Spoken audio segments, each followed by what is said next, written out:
ایک جاننے والے ڈاکٹر ہیں، وہ کہتے ہیں میں نے سنا تھا کہ نافرمان کی روح بہت مشکل سے نکلتی ہے اور جو نیک لوگ ہوتے ہیں ان کی روح آسانی سے نکلتی ہے. تو میں تو جب گیا یورپ میں تو میں نے بہت سے گوروں کو بڑے آرام سے مرتے ہوئے دیکھا اور بہت سے نیک لوگوں کو بڑی مشکل سے مرتے ہوئے دیکھا. تو یہ کیا ہے؟ تو کہہ رہے ہیں مجھے تو اسلام کے بارے میں اشکالات شروع ہو گئے. میں نے کہا آپ نے جن سے یہ تقریر سنی ہے نا کہ نیک لوگ کی روح آرام سے نکلتی ہے، بروں کی مشکل سے نکلتی ہے، انہوں نے آدھی بات بتائی ہے، پوری نہیں بتائی. میں نے کہا یہ تو صحابہ کے دور میں نے کہا اگر آپ حدیثیں پڑھ لیتے، ایک آیت سے کبھی تھوڑی مسئلہ حل ہوتا ہے.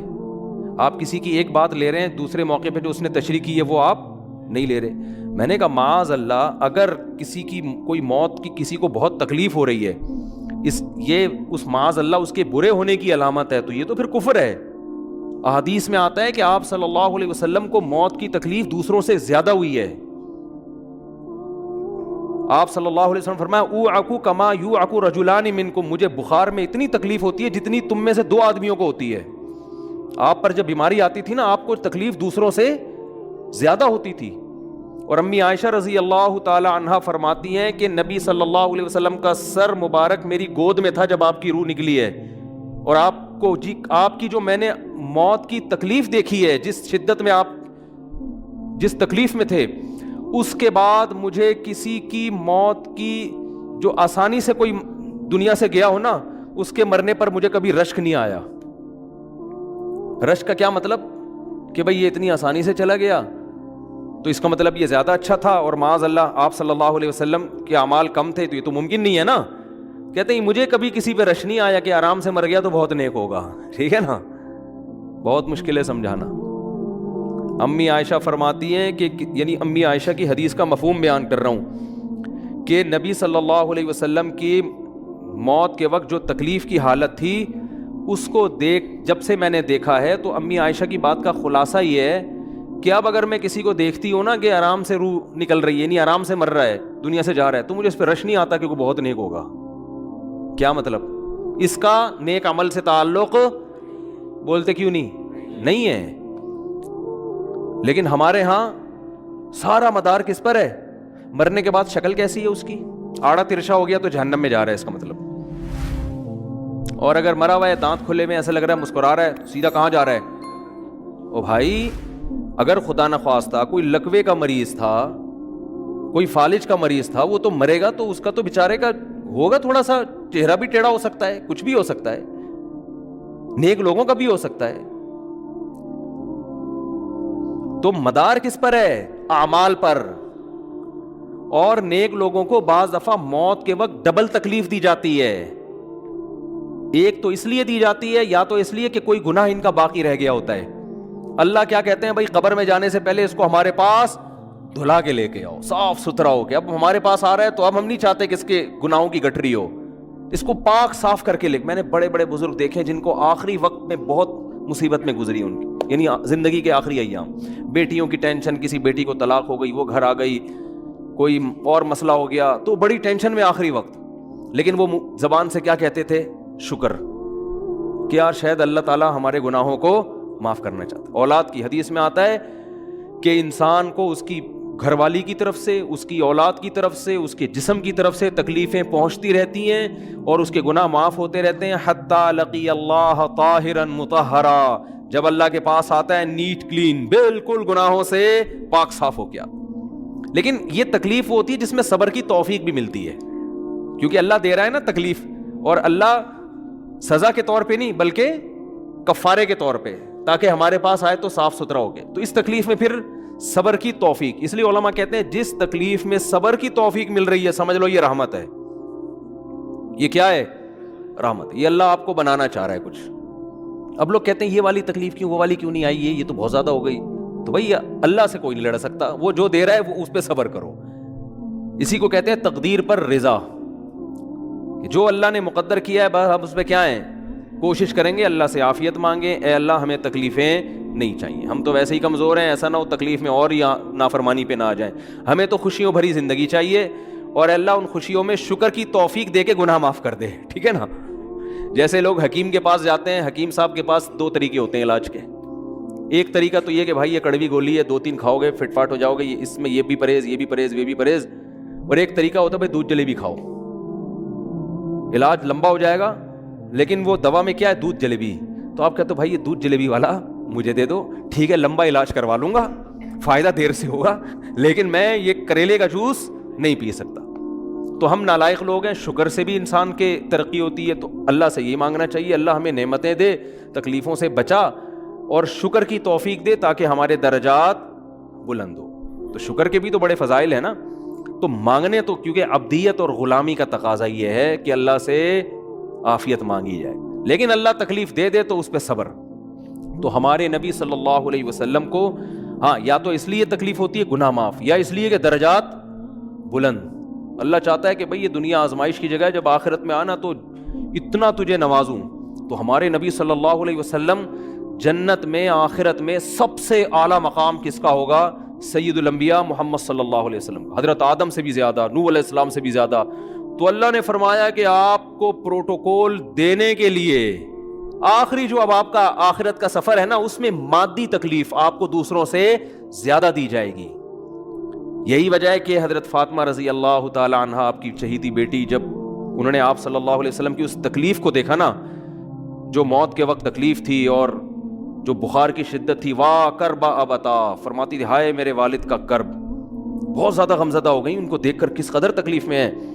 تو آپ صلی اللہ علیہ وسلم نے فرمایا لا کربا علی ابیک بعد اليوم. کیسے تسلی کے جملے.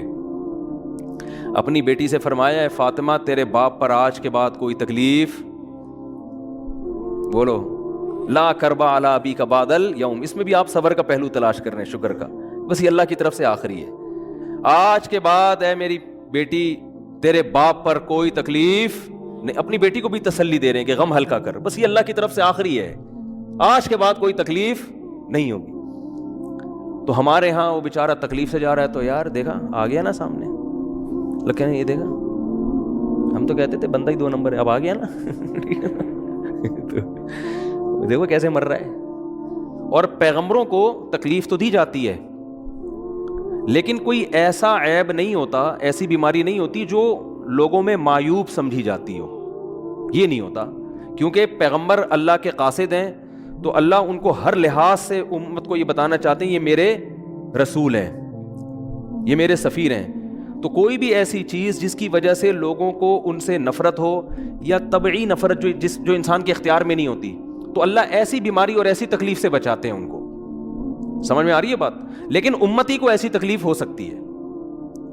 یہ جو ختم نبوت کے علماء کہتے ہیں نا مرزا غلام احمد بیت الخلاء میں گر کے مر گیا، تو بعض لوگ کہتے ہیں وہ تو بیت الخلاء میں تو فلاں بزرگ کا بھی انتقال ہوا تھا، فلاں کا بھی بزرگ کا ہو سکتا ہے، پیغمبر کا بیت الخلاء میں انتقال بولو نہیں ہو سکتا، کیونکہ پیغمبر کو اللہ ایسے عیب سے بچاتے ہیں جو انسانوں میں عیب سمجھے جاتے ہیں. تو پیغمبر کو ایسی بیماری نہیں ہوتی، جیسے اچھوت کی بیماری ہے کہ کوئی ہاتھ نہیں لگا سکتا اس کو، ایسی بیماری پیغمبروں کو نہیں ہوتی. کوڑ کی بیماری پیغمبروں کو نہیں ہوتی، کیونکہ ایسی بیماری جسے لوگ گھن کھاتے ہیں، ایسی نہیں. لیکن امتی کو ہو سکتی ہے، امتی کو ایسی بیماری ہو سکتی ہے، اللہ اس کے درجات کیا کرے گا؟ بلند کرے گا اس سے. مجھے ایک واقعہ کسی نے سنایا کہ ایک ہندو تھا، اس کو کوڑ کی بیماری تھی. کوڑ نہیں ہوتا گوشت گلنا شروع ہو جاتا ہے، تو یہ بیماری پھیلتی ہے. تو اس کے رشتہ داروں نے بالکل الگ کر دیا اس کو، وہیں سے کھانا پھینکتے ایسے کر کے.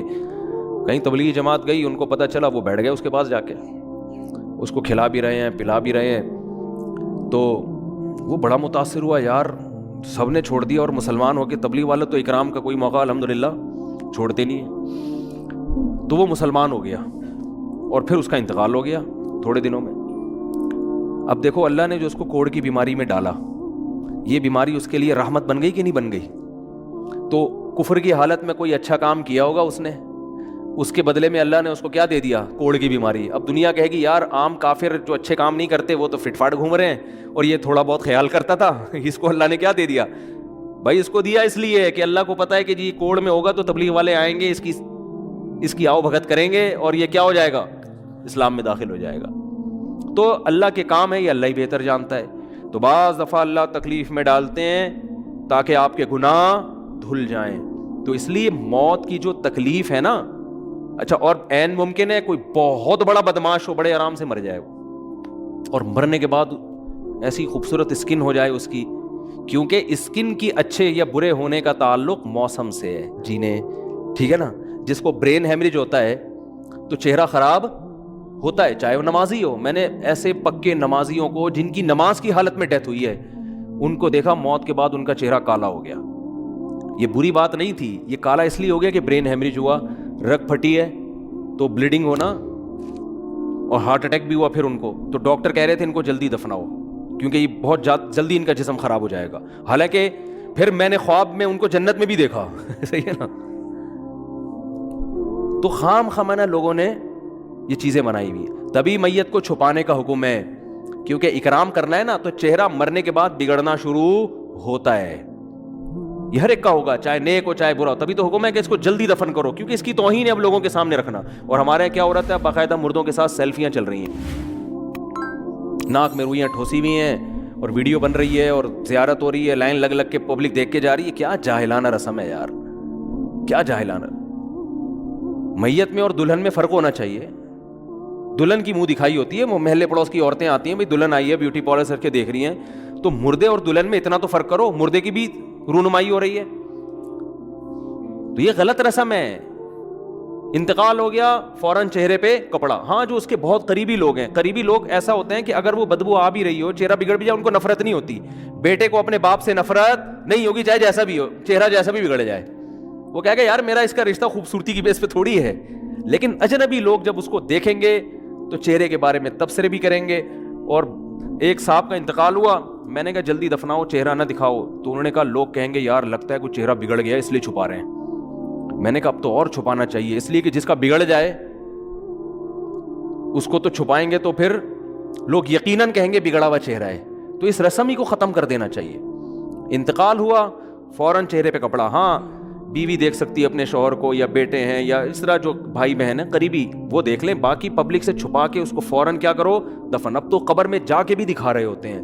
یہ اجمیوں کی گندی رسم ہے, بری رسم ہے. گندی کا لفظ میں نے تھوڑا سا زیادہ سخت استعمال کیا, لیکن مجھے اس سے زیادہ ہلکا لگ نہیں رہا کوئی لفظ.